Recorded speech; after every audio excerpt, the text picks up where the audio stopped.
This is Dr. Morrison, and I'm here with my two nutrition gurus, Stephanie and Robin. And we're here to talk about one of our subjects that we get asked about often. It's called Hangover Hacks. And this is definitely a great summer topic, but anytime at all, always to talk about this, because inevitably there are going to be occasions when sometimes we imbibe or over-imbibe, or we sometimes don't feel so well the next day. So to start this off, since we are really functional biochemists, we wanted to talk a little bit about the background of why we get hangovers. And Steph and Robin and I were talking about this and reviewed literature and why do we get hangovers, Doc? We wanted to make it scientific, and we realized that there is no good science on this, at least on why we get hangovers. But there's three possible main reasons.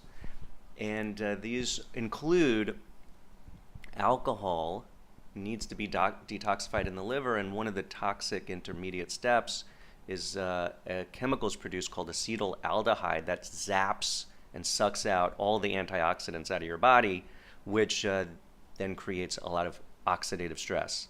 Number two, the other possible hangover cause is something called congeners, which maybe some people haven't heard about, but if you've ever tried a bourbon or whiskey or tequila that has a lot of flavors, congeners, the good thing about congeners is they add to the flavor. The bad thing is they definitely add to the hangover. So think more distilled for less congeners.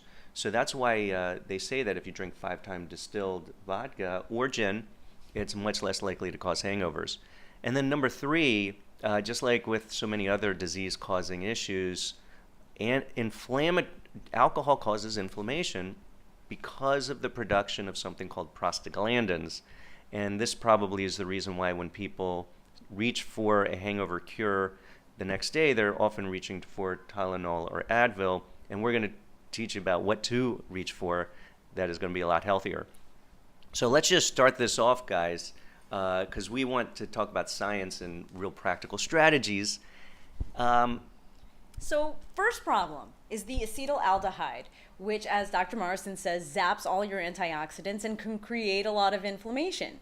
So as part of your pre-game plan, you can eat your antioxidants, so plenty of fresh plant foods, fruits and vegetables as part of the meal as your pre-game. And you can also take some supplements that help to increase your body's own antioxidant stores. One of them is vitamin C. This is a great one.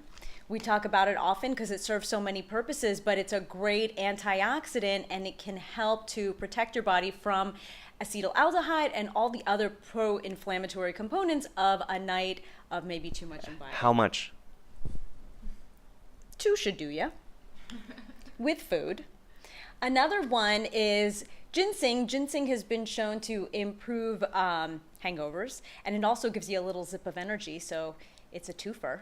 And one of my favorites is green tea, because green tea is so antioxidant. You can take it as brewed green tea, you can ice it, you can even add it to cocktails, and it's another great one. And you can do the same thing with the ginseng, and it's just 1 dropperful. So green tea Bitters? or ginseng bitters? Idea, yeah. and ginseng bitters, exactly. I could see a cocktail being created here. And that's a good transition into which alcohol should you choose, how to reduce how you or feel best the next day. So the rule is to keep it clear. Think less Long Island iced tea, more vodka soda with lime.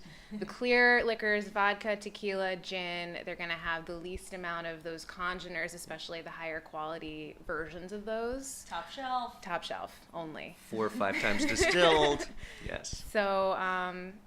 So yeah, and then to help with, you want to drink a lot of water also. I mean, so you want to choose the best alcohols, but also drinking water is going to help to dilute those things too. So. And then when you get home, you kind of assess what you've done. And if you think you need it, you might take some things before bed to help your body metabolize the alcohol. And the best way to do that is to take something for liver support. So NAC is one of our favorites that helps the liver, and so does Liver Care. It's got a lot of different herbs that also help to support the liver and the gallbladder so that you can detoxify out the alcohol a little bit better.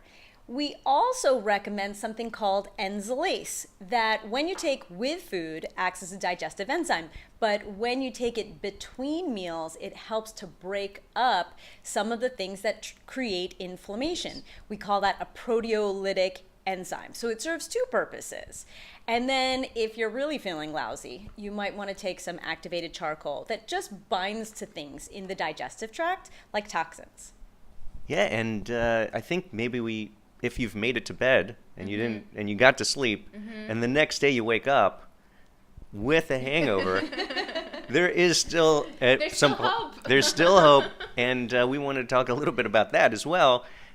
So we've got some good remedies for this, and it has partly to do with hydration and partly to do with decreasing inflammation. And so rehydrate and SPECTRAMINs are kind of like an oral rehydration formula, and it just would be 1 dropper full of each in about 1 liter of water, and you just try to drink that throughout the morning. If you don't happen to have those, plan B is ALKA-SELTZER Gold, or even baking soda, which everybody has in their someplace in their house, and usually a teaspoon of baking soda or 2 ALKA-SELTZER Gold, which is basically this is not with aspirin, by the way. This is just baking soda, and it helps to alkalinize the body, which improves liver detoxification, and it also is hydrating when you take it with quite a bit of water.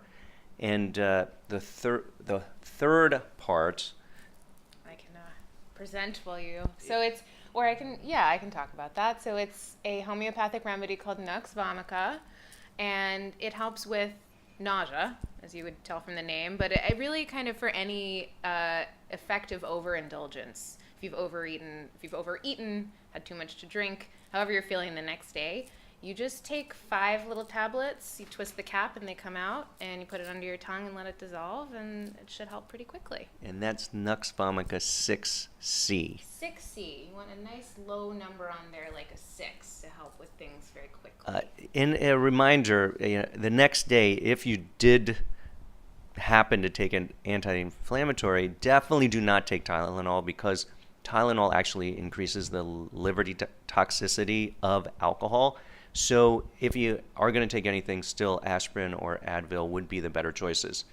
So I think we kind of wanted to raise our glasses in a celebratory toast with our glasses of water with lime to celebrate a wonderful summer and also to a healthy and happy year for everybody. So please drink wisely and then have a plan A, B, and C from your nutrition gurus and medical biochemistry guru. Anyway, have a great day, guys. Cheers. Cheers. Boy, it's nothing like water with lime.